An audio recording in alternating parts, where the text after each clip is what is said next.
ಇನ್ನು ಮುಂದಿನ ರಾಶಿಗೆ ಬಂದ್ರೆ ಕುಂಭರಾಶಿಯವರಿಗೆ ಹೇಗಿರುತ್ತೆ? ಕುಂಭರಾಶಿ ಮೇ ತಿಂಗಳ ಭವಿಷ್ಯ, ಮೇ ತಿಂಗಳಲ್ಲಿ ಆರೋಗ್ಯ, ಹಣಕಾಸು ಹಾಗೆ ರಿಲೇಶನ್ಶಿಪ್.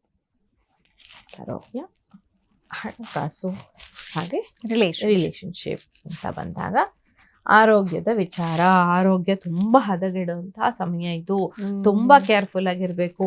ಯಾವ ನಿಮಗೆ ಸಣ್ಣ ಪುಟ್ಟ ಆರೋಗ್ಯದ ಸಮಸ್ಯೆಗಳು ಬಂದ್ರು ತುಂಬಾ ಅದ್ರ ಕಡೆ ಹೆಚ್ಚು ಗಮನವನ್ನ ಕೊಟ್ಟು ನಿಮ್ಮನ್ನ ನೀವು ಸರಿ ಮಾಡ್ಕೊಳ್ಬೇಕಾಗತ್ತೆ, ಆರೋಗ್ಯವನ್ನ ಸರಿಯಾಗಿ ಇಟ್ಕೊಳ್ಬೇಕಾಗತ್ತೆ ಅಂತ. ಇನ್ನು 2ನೇ ಕಾರ್ಡ್ ಬಂದು ನಮ್ಮ ಹಣಕಾಸಿನ ವಿಚಾರ. ನೀವು ಕೆಲಸ ಮಾಡಿದಂತಹ ಕೆಲಸಕ್ಕೆ ಸರಿಯಾದ ರಿಸಲ್ಟ್ ನಿಮಗೆ ಈ ಸಮಯದಲ್ಲಿ ಸಿಗುತ್ತೆ. ಯಾವುದೇ ರೀತಿಯ ಮೋಸ ಆಗೋದಿಲ್ಲ, ಜಸ್ಟಿಸ್ ಸಿಗುತ್ತೆ.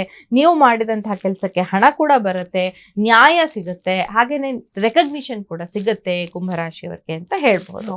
ಇನ್ನು ಸಂಬಂಧದ ವಿಚಾರ, ತುಂಬಾ ಸಂಬಂಧದ ವಿಚಾರದಲ್ಲಿ ಕೂಡ ಪಾಸಿಟಿವ್ ಆದಂತಹ ಕಾರ್ಡು ಲವರ್ಸ್ ಕಾರ್ಡ್. ಇದು ಲವರ್ಸ್ ಆಗೋದಕ್ಕೆ ಅವಕಾಶ ಇದೆ, ಲವರ್ಸ್ಗೆ ಪಾಸಿಟಿವ್ ಆದಂತಹ ಟೈಮು. ಗಂಡ ಹೆಂಡತಿಯ ಸಂಬಂಧ ತುಂಬಾ ಪಾಸಿಟಿವ್ ಆಗಿರುತ್ತೆ.